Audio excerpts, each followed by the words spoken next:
दोस्तों, हिंदुओं का ये दुश्मन ममता बनर्जी का ये शागिर्द विदेश भागने वाला था, बांग्लादेश में घुसने वाला था। डीएसपी शांतनु, जिसके खिलाफ सरकार बनते ही बीजेपी की नोटिस जारी हो गया था, लुकआउट नोटिस जारी हो गया था। लेकिन आज जब ममता बनर्जी आज हार के बाद हाई कोर्ट में एडवोकेट बनकर पहुंची थी, तो ममता बनर्जी के खिलाफ चोर चोर के और जय श्री राम के नारे लगे। उधर शुभेंदु अधिकारी उसी समय बंगाल की धरती पर ताबड़तोड़ एक्शन ले रहे थे। ममता बनर्जी के उस शागिर्द को गिरफ्तार कर लिया गया है, जो ममता बनर्जी के कहने पर पश्चिम बंगाल में एक अलग साम्राज्य चलाता था, कैसे हिंदुओं पर अत्याचार करवाता था। ये जो शांतनु डीएसपी है, अब गिरफ्तार हो गया है। दोस्तों नमस्कार, जय हिंद। मेरा नाम है संदीप और आप देख रहे हैं अपना उत्तर प्रदेश।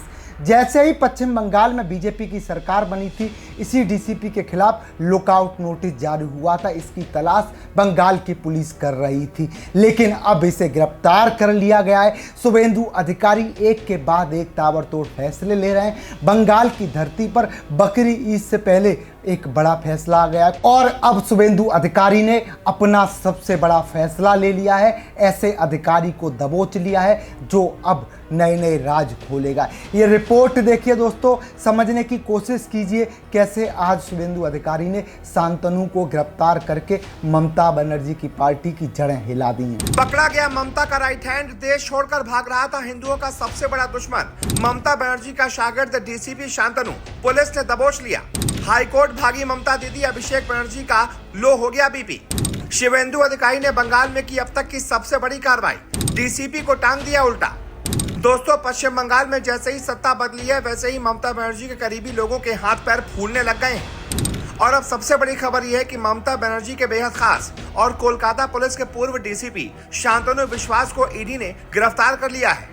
जी हाँ, वही शांतनु विश्वास जिसके बारे में कहा जाता था कि ये टीएमसी के सिंडिकेट का सबसे बड़ा ढाल था।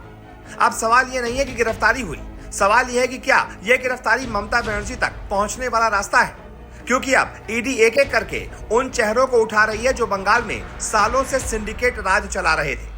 और आज की इस रिपोर्ट में हम आपको बताएंगे कि शांतनु विश्वास की गिरफ्तारी के पीछे क्या कहानी है और टीएमसी में इस समय अंदर ही अंदर कैसे खलबली मची हुई है। दरअसल शांतनु विश्वास को लेकर ईडी काफी समय से एक्टिव थी। उन्हें कई बार समन भेजा गया, लेकिन उन्होंने बार बार उसे नजरअंदाज किया। इतना ही नहीं, उनके खिलाफ लुकआउट नोटिस तक जारी किया गया। मतलब साफ था, जांच एजेंसियों को शक था कि ये आदमी देश छोड़कर भागने की तैयारी में है। और अब ईडी ने बड़ा एक्शन लेते हुए उन्हें गिरफ्तार कर लिया है। अब आपको यह समझना पड़ेगा कि ये सिर्फ एक डीसीपी नहीं था, बल्कि कहा जा रहा है कि यह वो कमांड सेंटर था जो टीएमसी के सिंडिकेट सिस्टम को चलाता था। बंगाल में सालों से एक शब्द चलता आया है, सिंडिकेट। मतलब कंस्ट्रक्शन से लेकर ठेके, सरकारी काम, लोकल वसूली, टोल टैक्स जैसे उगाही, हर जगह टीएमसी का नेटवर्क। और इस नेटवर्क को पुलिस की सुरक्षा कौन देता था? यही लोग, जैसे शांतनु विश्वास।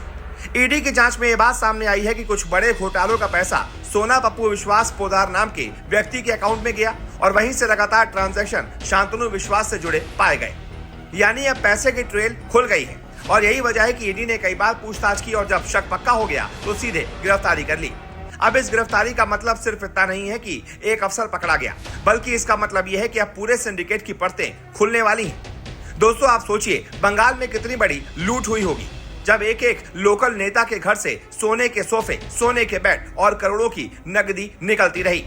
तो जो ऊपर बैठे हैं उनके पास सोचिए क्या क्या होगा।